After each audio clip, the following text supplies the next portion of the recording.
আর জি কর হাসপাতালের তরুণী ডাক্তারের এই মর্মান্তিক পরিণতি কিছুতেই মেনে নিতে পারছেন না তিনি। মন চাইছে বিচারের দাবিতে ছুটে যেতে ধর্ণাস্থলে, কিন্তু অসমর্থ শরীর সেই শক্তি দিচ্ছে না। তাই আন্দোলনকে সমর্থন জানিয়ে জমানো 10,000 টাকা জুনিয়র ডাক্তারদের উদ্দেশ্যে পাঠিয়েছেন বীরভূমের এই অবসরপ্রাপ্ত শিক্ষিকা স্নেহময়ী সরকার। আজ তাক বাংলার মুখোমুখি হয়ে বলেন, মেয়েটার মারা যাওয়া আমার কাছে অত্যন্ত কষ্টের। আমি ঘুমোতে পারছিলাম না, ছটফট করেছি। কি কষ্ট পেয়েছে, আমি কি কিছু করতে পারি এত দূর থেকে? তাই এটা করেছি। শারীরিকভাবে অসুস্থ, কিন্তু মানসিক জোর এতটুকুও কমেনি। আর জি কর কাণ্ডে বিচারের দাবিতে জুনিয়র ডাক্তারদের পাশে দাঁড়িয়েছেন বীরভূমের বাসিন্দা অবসরপ্রাপ্ত শিক্ষিকা স্নেহময়ী সরকার। শারীরিকভাবে আন্দোলনস্থলে পৌঁছাতে পারেননি তিনি, পাঠিয়েছেন তার জমানো 10,000 টাকা। তিনি আমাদের কি বলেছেন শুনুন।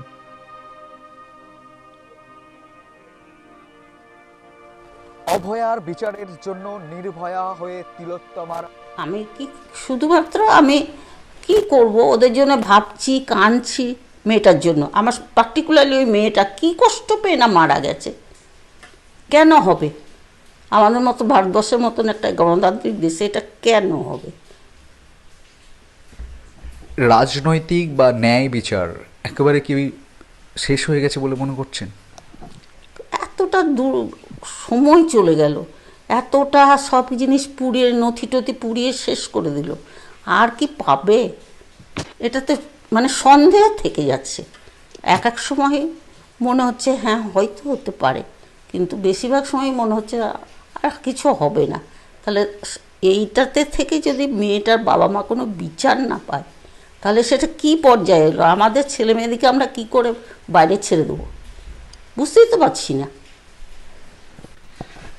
শান্তিনিকেতনে আমরা দেখেছি যে মহিলারা রাত জেগেছে, একবার নয় একাধিকবার রাত জেগেছে।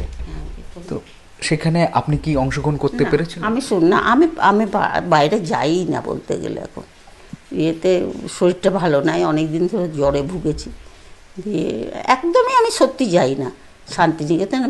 তবে যা শুনি, এত কাছে থাকি তো শুনি, মেয়েগুলো ছেলেগুলো সব রাত্রি জেগে আছে মন্দিরের কাছে, ওখান থেকে আরম্ভ করেছে ওদের স্লোগান, এগুলো সব শুনি।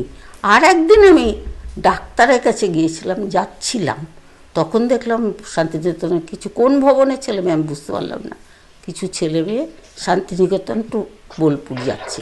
কোথায় বোলপুরে দাঁড়াবে আমি তা জানি না। তাহলে এরাও করছে সন্ধ্যে, সকাল সন্ধ্যে। এই আরজিকর প্রোটেস্টে আর্থিক অনুদান বা আর্থিক সহায়তার এই কথা আপনার মাথায় কিভাবে আসলো, আর হঠাৎ মানে কি মনে হলো? আমার এটা মাথায় আজকে এসেছে তা না, এটা এই কাণ্ডটা না, কিন্তু অনেক ব্যাপারে আমার মনে হয় যে ওরা এত গরিব, আমার কিছু তো আছে জমা, সেগুলো আমার কিসে লাগবে? আমি তো নিজে পেনশন পাই, তাহলে আমার কিসে লাগবে? একটু যদি ওদিকে ইয়ে করতে পারি কাউকে, বেশিরভাগ রুগীরা যেমন আমি দেখেছি পয়সা কিছুই নাই, তাও কি করবে, চারিদিকে শুনে শুনে কী করবে? আর আজকাল চিকিৎসার খরচ তো প্রচণ্ড, চিকিৎসার খরচ যা প্রচণ্ড, আমি তো বুঝতে পারছি, কিন্তু অভয়া বিচার পাক, আন্দোলন জীবিত থাকুক, সেই উদ্দেশ্যেই আর্থিক অনুদান।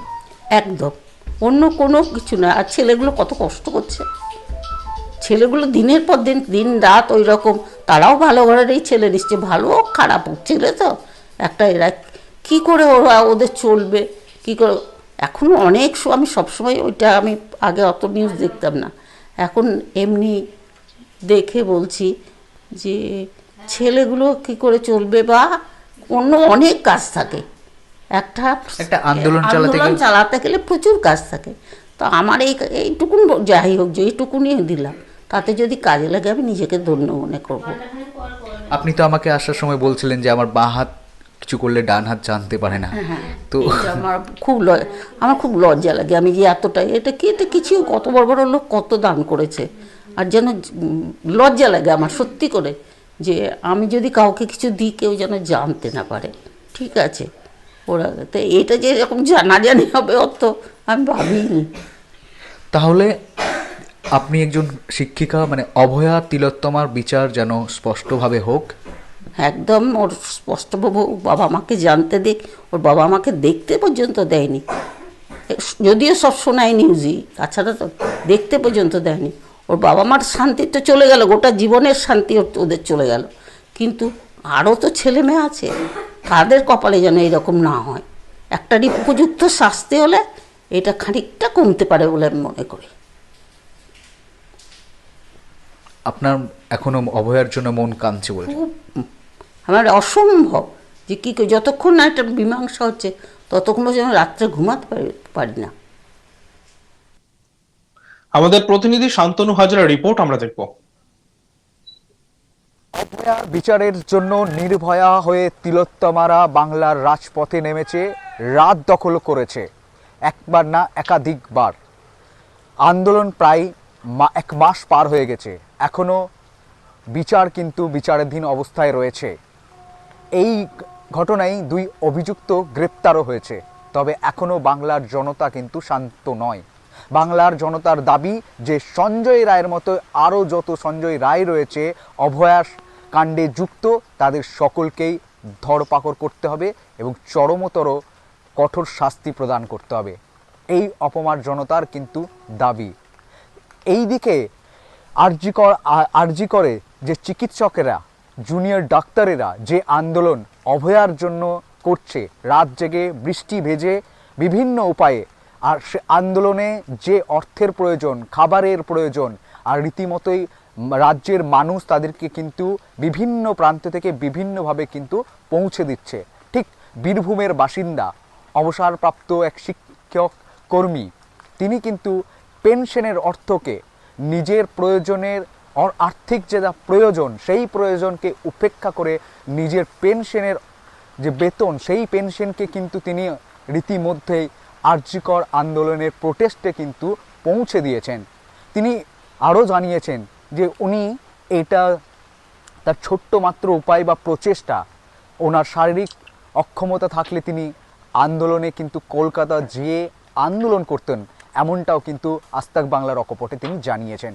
একই সঙ্গে তিনি জানাচ্ছেন যে এভাবে কিন্তু চলবে না, বাংলার নিরাপত্তা, নারী নিরাপত্তা নিয়ে কিন্তু তিনি প্রশ্ন তুলছেন। তিনি বলছেন যে কিভাবে তাদের এই প্রজন্মের যে ছাত্রীরা বা নারীরা কিভাবে স্কুল কলেজ কর্মক্ষেত্রে যাবে, যোগদান করবে, তা নিয়ে কিন্তু সংশয় রয়েছে। তিনি আরও বলছেন যে বিদেশে চলে যেতে হবে, এরকমটাও তিনি কিন্তু মন্তব্য করেছেন। কিন্তু আন্দোলনকে দীর্ঘজীবী করতে, আন্দোলনকে বাঁচিয়ে রাখতে প্রয়োজন অর্থের, খাবারের। সেই খাবারের যোগানের জন্য, আন্দোলনে আর্থিক প্রয়োজনের জন্য তিনি তার পেনশনের অর্থ। দেখতে থাকুন আজ তাক বাংলা, সাবস্ক্রাইব করতে ভুলবেন না।